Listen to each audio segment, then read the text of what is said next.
쿠팡도 27년까지 3년간 물류 인프라 확충에 3조 원 이상을 투자해 산간과 도서 지역에 무료 배송 범위를 확대하겠다고 발표했다.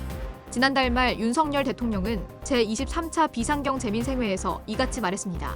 당시 대통령실 안팎에서는 윤 대통령이 쿠팡의 투자를 인구 감소 지역 해법의 일환으로 관심을 보인 것 아니냐는 해석이 나왔죠.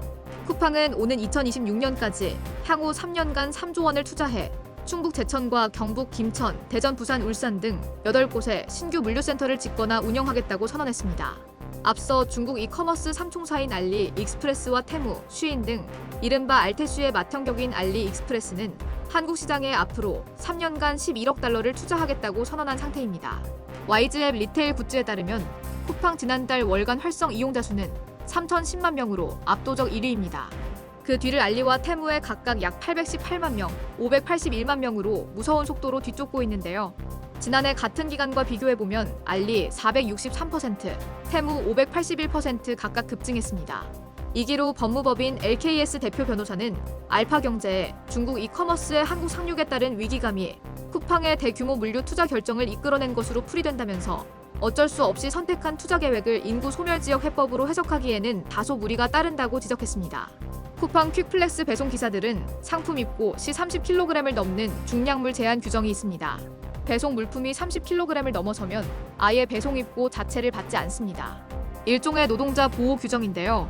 이 같은 제한 규정은 인구 감소 소멸 지역 물류 배송 현실과는 다소 동떨어져 보입니다. 한치호 MB 수석 전문위원은 도서 산간에서 필요한 물류들은 30kg이 넘는 경우가 비일비재한 것으로 안다면서 현재 쿠팡의 중량물 제한 규정으로는 공공물류인 우체국 물류를 대체해서도 안 된다고 분석했습니다. 실제로 우리나라 물류 1위 CJ 대한통운도 30kg이 넘는 고중량 농산물 등은 우체국 택배 연계 서비스를 선택하고 있습니다. 한치호 박사는 윤 대통령은 쿠팡 물류 투자를 소멸지역 해법으로 칭찬하기 전에 정부 소속인 우체국 물류 현황을 더 면밀히 파악했어야 한다면서 물류가 소멸지역 해법이라면 만성 적자에 시달리는 우체국 물류에 대한 대대적인 투자 계획을 발표했어야 맞다고 지적했습니다. 대신증권은 보고서에서 올해 CJ 대한통운 투자 포인트는 알리 익스프레스의 물량 증가, 테문의 점유율 확대, 관계사인 CJ 제일제당의 K베뉴 입점, 통관 물량 확장, CL 사업 부문의 수익성 개선 등이라며 알리바바 그룹과는 국내 물류센터 건립 초기 단계부터 협력하며 전략적 동반자 관계 구축한 것으로 판단한다고 분석했습니다. 이어 CJ 대한통운은 압도적인 인프라와 최첨단 물류 기술을 기반으로 택배 산업의 패러다임 변화를 주도하고 있다고 밝혔는데요. 갈길 바쁜 쿠팡과 CJ 대한통운이 맞손을 잡았다는 얘기는 어디서도 들리지 않고 있습니다.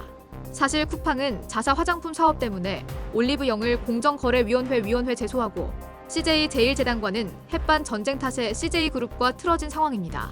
이현권 법률사무소 니케 대표 변호사는 쿠팡이 CJ와의 비즈니스를 공정위 고발 같은 강공에만 의존하다 오히려 갈 길을 잃은 것으로 보인다면서 이재현 회장이 직접 나서지 않는 이상 쿠팡과 CJ 대한통운과의 협업은 요원하다고 전망했습니다.